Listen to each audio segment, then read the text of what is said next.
Hello everybody, this is Dragonzilla1991 here, and for tonight's review, I'll be taking a look at some miniatures that I got last year, and those would be the Collecta Mini Reptiles. Now, like other tube sets that Collecta have done, these are just scaled down versions of the reptile and amphibian figures that they've done so far. Well, at least at the time the tube set came out, because more species have been done since. However, the only difference from their full-size counterparts is that the poses have been swapped around.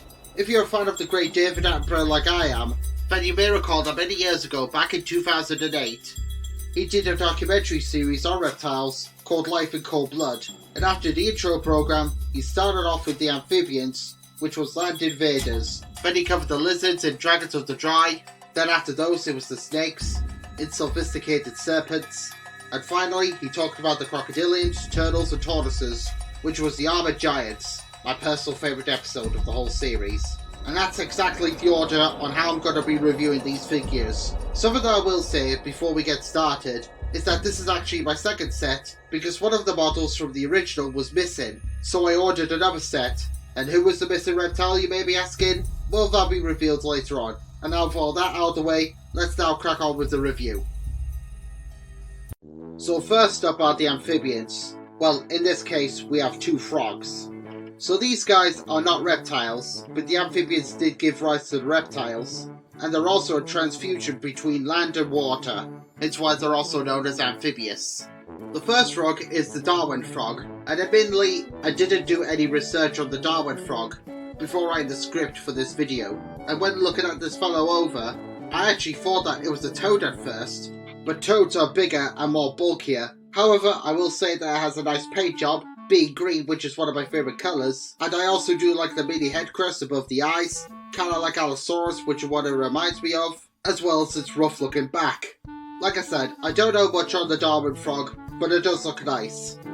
I may not know much on the Darwin frog, but I'm at least familiar with its smaller cousin, the tree frog. It has a big head, and I kinda like the facial expression, because it looks like it's smiling. This figure actually does look animated with its smile and its large eyes, although I thought that tree frog eyes were red instead of orange. Compared to its head, the body is tiny and rather slender. It's looking up, possibly eyeing an insect like a fly. The toes are touching each other. Not sure whether or not they're attached or both separate. However, I do have one complaint with this model, and also to be the initials on the throat being too large. But except for that, this is another nice looking frog. Despite being miniatures, I think that they actually suit this size, even though Collecta have done larger versions. But both frogs seem perfect in miniature, so that's the two amphibians looked at. Now we are on to the reptiles, and here we have 5 lizards, and lizards were the first true reptiles that evolved, and thus they gave rise to not only other reptiles, but other creatures that are both extant and extinct. The first true reptile of the set is the bearded dragon, which is a beige colour, and I think I've seen some bearded dragons in this colour scheme. However, I believe that they are also seen in grey as well. Remember at the start of the video when I said that I had a missing figure, and I had to reorder the set again? Well, that missing model was the bearded dragon. And now that I have the lizard itself, the set feels complete. I like the head, has a real bearded look to it, even though it's at the sides, but you can see where I got its name. Like the tree frog, it's looking up, but in this case it could just be admiring the view rather than eyeing its prey, or just sitting down. It's not in any dramatic pose, it's just chilled and relaxed, because I think bearded dragons are chilled creatures. The second lizard is the colour changing chameleon. However, in this case, it's green. The tail is curled up, and like on the real animal, the right eye is looking up, and the second is looking down, as chameleons are not only known for changing colours to match their suitable environment, but they can look in all sorts of directions. However, I have noticed that the left eye appears to be sculpted on the same level as the right eye, so we have a paint error. However, it is a chameleon at the end of the day, so it really doesn't matter. I also like the tiny horns, as it reminds me of Triceratops, and the spine on its back start off small but gets large at the tail. Although I do like chameleons, they're not one of my most favourite reptiles, but it's still a good looking figure.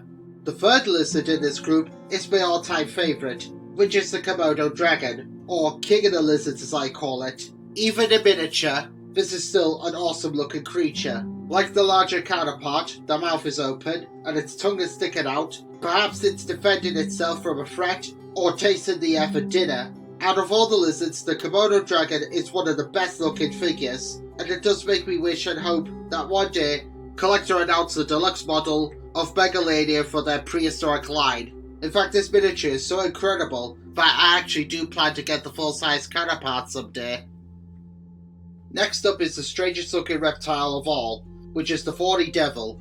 Well, Thorny Dragon as they've labelled it, but either way it's still the same creature. This miniature has a pale colour scheme compared to its full-size counterpart, which is darker. The spikes on the miniature are blunt and not sharp like on the larger model. You may find this hard to believe, but this real-life Anguirus used to scare me as a child, because it was such a strange-looking creature. However, as an adult, I appreciate it a lot more and find it to be rather fascinating. Maybe not on the same level as, say, the Komodo dragon that we looked at earlier, but it's still without doubt a cool-looking animal.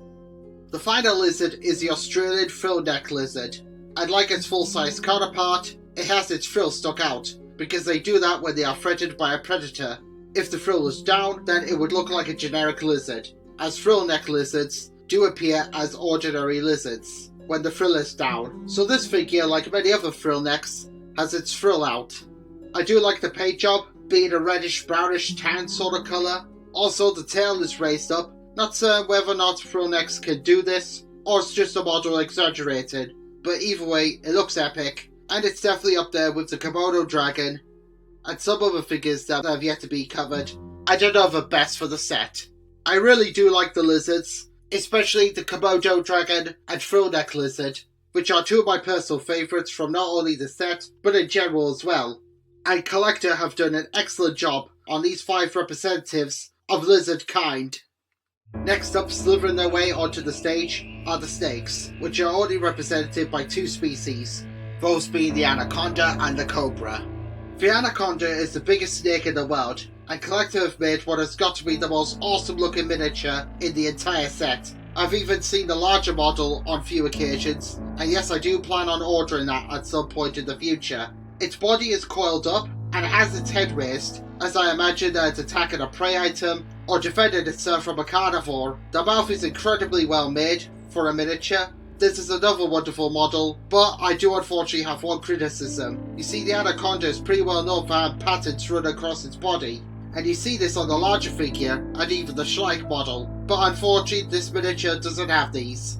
Anyway, that's my only complaint with the figure, as you could probably just paint those, as the rest of it does look fine. The second snake in the set is the cobra, but this figure is a little different to other cobra models. Where most cobra figures are coiled up, this one is in a straight line. Perhaps it's pursuing prey, but at least it has its iconic hood out, and it's hissing very aggressively. Some of the scales appear to be thick, and others are just circles. It's like that with all the other reptile models in the set. One annoying issue / gripe that I have with this miniature is that the damn initials have been sculpted onto the throat again. I don't have a clue on Earth on why they would put those there, because they really do stick out like a sore thumb, and they're very distracting too. Heck, I don't even know whether or not the full-size counterpart even possesses these on its throat as well. It's just something that I have to unfortunately live with. However, nevertheless, the cobra is still another nice looking figure, especially if you're a huge fan of snakes, like I am. Disappointed that there are only 2 species of snake in this set, as the green tree boa was only announced a year after the set was released. But it's better than nothing, and satisfactory to what we do have. Finally, is the last category of reptiles, that are the armoured giants. Those being the 2 crocodilians and sole tortoise. Now these reptiles are the most ancient creatures on planet Earth, as their ancestors evolved millions of years before the dinosaurs arrived onto the scene. And speaking of which, these animals even saw the dinosaurs come and go. Well, non-avian dinosaurs to be precise, and they are even related to them. The one and only shelled reptile in this set is the Penta Island tortoise, which were native to the Galapagos Islands, but sadly became extinct when Lonesome George, who was the very last of his kind, passed away peacefully in 2012. So we have an extinct animal in the set, and I like to think that this is Lonesome George himself. He has a very elderly look to his face, as you can see the wrinkles around his neck. However, his skin is pale, where on the larger model it's darker. I think the shell is the same tone of colour, just like on the bigger counterpart, or it could be just slightly lighter. Penta Island Tortoise is the set's only extinct animal, and a lovely little tribute to Lonesome George. May he rest in peace. One of the largest species of reptiles in the world, and despite this only being a miniature, the alligator is actually one of the set's smallest. He's in a walking stripe, nothing too special, well with it being an animal. He's just calmly having a walk, minding his own business. I like the paint job, which is dark blue with mixed in grey. The tongue is red and the teeth are white. The throat is quite wide on this miniature. I think it's like that on the full-size counterpart as well. I'm not 100% sure because I don't have that one, but it's only noticeable from the front and when viewing it from above. And even though it's an adult alligator, it can also work as a baby. It's a tiny miniature, the same size as the Komodo dragon, but it's still cool looking nonetheless, and despite having a couple of alligator figures in the collection, I still wouldn't mind going for the full-size counterpart of this gator. And finally, it's not only my favourite figure out of the entire set, but my favourite species of reptile in general, the crocodile. Now I'm not certain whether or not this is the Nile crocodile or the saltwater crocodile. Either way, it's still an impressive looking model. The pose is similar to the Mojo crocodile, but where Mojo's only has his head raised up, the Collector croc, both miniature and large, appear to be leaping, as if they are eagerly awaiting meat to be thrown at them. And because of his position, the front legs do kind of resemble arms, and the front feet look like hands. His paint job is a tan green, while some areas are light and others dark. Also, the larger figure possesses an articulated jaw, but the miniature's jaw does not move, and his mouth is permanently open, which is fine by me. I would also go for the larger model, except I feel that it's too similar to Mojo's crocodile. But you never know, I may have a change of heart and decide to purchase it someday. Overall, the crocodile, or King of the Reptiles as I call it, is definitely the best figure out of the whole set. And you'll love it, especially if you're a crocodile enthusiast like me.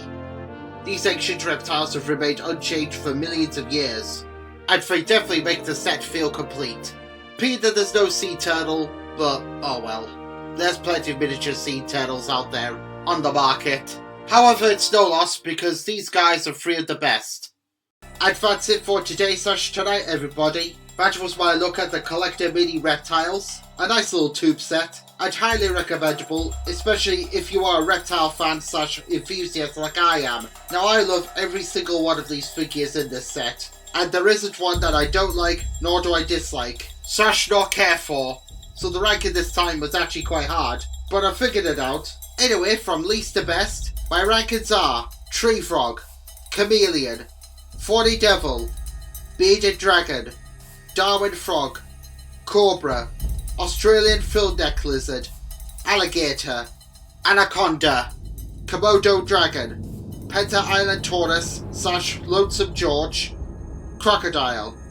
What do you think of this set? Do you have it in your collection? And if so, what is your favourite reptilian miniature? And what was your favourite episode from David Attenborough's Life in Cold Blood, if you saw that series when it first premiered many years ago, all the way back in 2008? Let's have a discussion in the comments. This is Dragonzilla1991, signing out. Take care, thank you for watching, and I'll see you all next time. Bye for now.